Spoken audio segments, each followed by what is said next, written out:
Serious. Therapists, what is something people are afraid to tell you because they think it's weird, but that you've actually heard a lot of times before?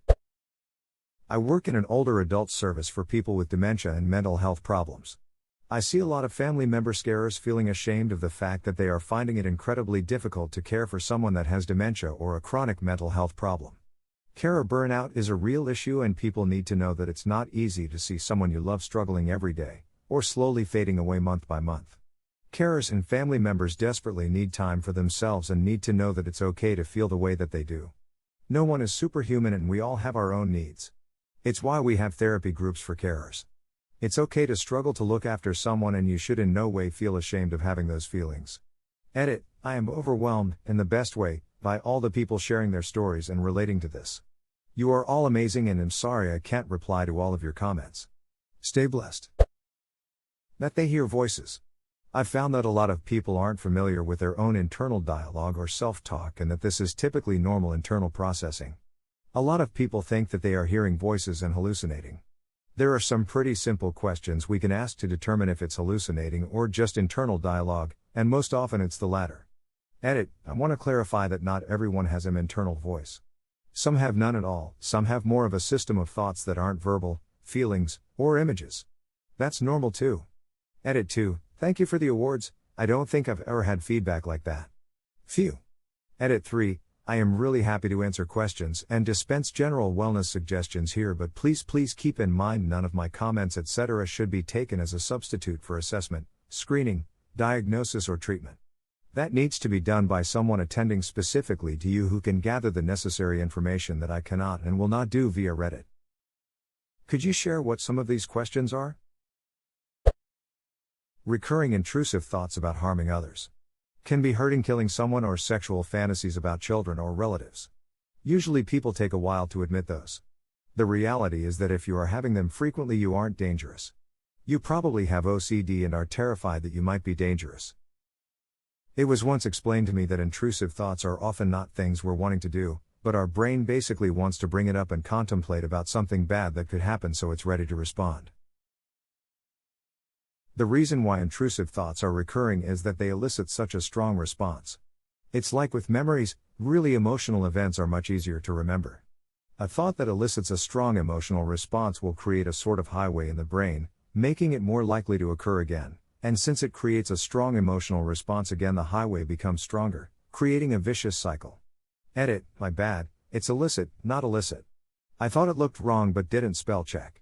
Smile. And this is why a mother holding her child will hug the child closer after having the intrusive thought to throw her child down the stairs.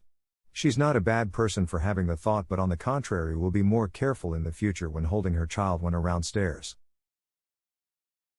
Like talking with someone, let's say your superior, and then your brain wonders what'd happen if you throw a punch right then and there. Sure enough, there'll be unemployment and charges ahead, so I don't know why it even brings up such a question. My brain likes to float this job interview is boring, perhaps we should sexually assault this nice man because that would ruin our lives. Brain, thanks for checking in, still not gonna do that, okay. My recurring one is pretending I have mental powers and can make my boss's head explode with my mind. I've probably made his head explode over 50 times in my imagination. Obviously, I can't actually do this, but if I ever get superpowers, he's going to be in for a rough time. Obviously, I can't do this, nice try. I'm on to you. Unwanted intrusive thoughts are normal and do not mean you are a bad person, yes, even intrusions of sexual, religious, moral themes. By definition, these are thoughts that are unwanted bc they go against your own values and highlight what you don't want to do, e.g., a religious person having unwanted blasphemous images pop into their mind, or a new parent having unwanted sexual thoughts about their new baby. However normal these thoughts are, over 90% of the population, the moral nature of these thoughts mean that often people experience a lot of shame and take many years before they first tell someone about them. Edit. Because this is getting more visibility that I realized, the occurrence of these thoughts imagisurges are normal. The best way to manage them is to accept that they are a normal, albeit unpleasant, brain process, and a sign of the opposite of who you are and are therefore unlikely to ever do. Let the thought run its course in the background while you bring your attention back to, insert something you can see, feel, heart, touch. I usually say something like, okay mind. Thanks for that mind. I'm going to get back to washing the dishes and the sound sensation of the water while you ponder all the nasties. Carry on. I literally say it to myself with a slightly amused tone. I am always genuinely amused at all the wild stuff my brain can produce. With my last baby, I would suddenly think to myself, what if I just drop her on the floor?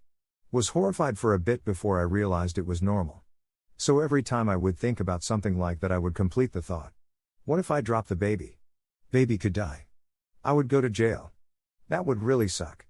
Let's not drop the baby. Ada, I didn't think this comment would be seen by many. It was a quickly written response. In order of importance, the first thing that would be horribly wrong with dropping my child is that she could die. That would be the worst. But then there is also the possibility of jail. Which was why it was second. So for everyone thinking that my biggest concern is jail, it's not. Someone I know had some of these thoughts and it freaked her out. She told someone at a postpartum group, and the woman leading her took her over to the hospital and had her admitted for psychiatric watch. She didn't say, nor did she have any desire to do those actions. She just visualized it, and it frightened her, and neither the postpartum group nor the hospital knew how to deal with it. They kept her for 3 days before transferring her to a facility where it took another 2 days to finally see someone who was qualified to talk about mental health, and they were somewhat appalled by the whole scenario. They just told her that she needed to get some uninterrupted sleep and maybe to see a therapist to help her talk through things.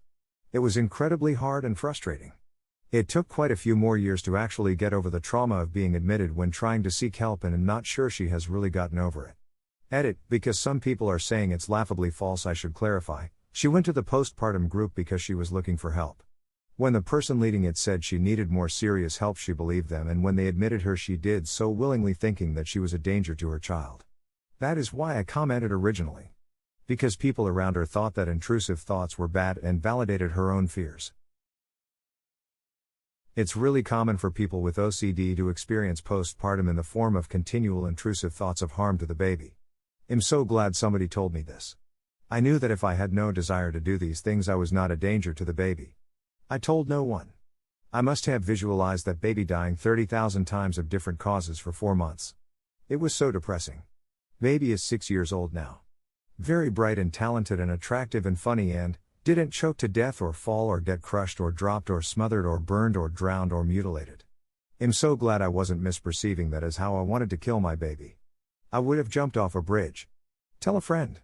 The difference is, do you find this thought attractive or sad? If sad, congrats, you are just going to suffer a while. But you don't need to hand your child to CPS. Clients become quite fearful of admitting that they weren't successful since the last time they had a session. This could include not succeeding in using a coping skill that they're learning about, or not being able to complete a homework assignment I gave them. Humans aren't robots, and therapy is a lot of work. That being said, I don't expect people to be perfect as they start to work on themselves in a positive way. It takes time to really commit to change, especially in relation to trauma or conflicted views that an individual holds. I feel as if the client doesn't want to let me down as their therapist, but these failure events are just as important to talk about as successful moments. I had to learn this lesson as a client. I suffer with ADHD and struggled immensely with starting and completing my graduate work when I was getting my master's, to the point of sometimes making no progress and not completing any work and putting my student status in jeopardy. My therapist had an idea for me to text him at the end of each day to let him know what I had gotten done, as a way of holding myself accountable to someone else. However, I struggled to even do that, and after 2 days, stopped texting him because I still wasn't completing any work and was too embarrassed to tell him. When I came in for my session the following week, I very clearly looked embarrassed and couldn't properly look him in the eye. He said, "Dude, you're coming in here looking like you just killed someone or something. It's okay. You're going to make progress, and it's okay if you're not successful at first. It's all a part of learning to improve. You don't need to be scared or embarrassed if you don't succeed the first time. If you don't complete any work, just tell me. I'm not going to be mad at you. I'm here to encourage you and help you manage yourself better." It really helped to hear that because I put so much pressure on myself even though my ability to do things normally is compromised. I still see the same therapist, Hess great, and has helped me improve a lot since then. Wow, thank you for so clearly showing a way therapists really help people to move forward. #X200B, I really wish there was less of a stigma to go to someone for help. I really wish there was less of a stigma. Sometimes it's just lack of money for a good therapist. You wouldn't want a bad therapist, would you? It's tricky, and you never know. Or you pay good money, and it's still a shit therapist. What do you do then? For real. My sister was depressed and her therapist said, "Oh, I don't believe in depression." Now I can't get her to go to another, better therapist, because the first one made her feel invalidated. I had a counselor once who I told I drank 12 of a bottle of Malibu plus some other random alcohol until I passed out because I wanted to die. And she told me I was making good progress on my recovery from my boyfriend's suicide. Never went back. She also never learned my name despite seeing her 3x a week for 2 weeks. It took me a year to start trying to see another counselor, and the first one I tried ended up being perfect for me.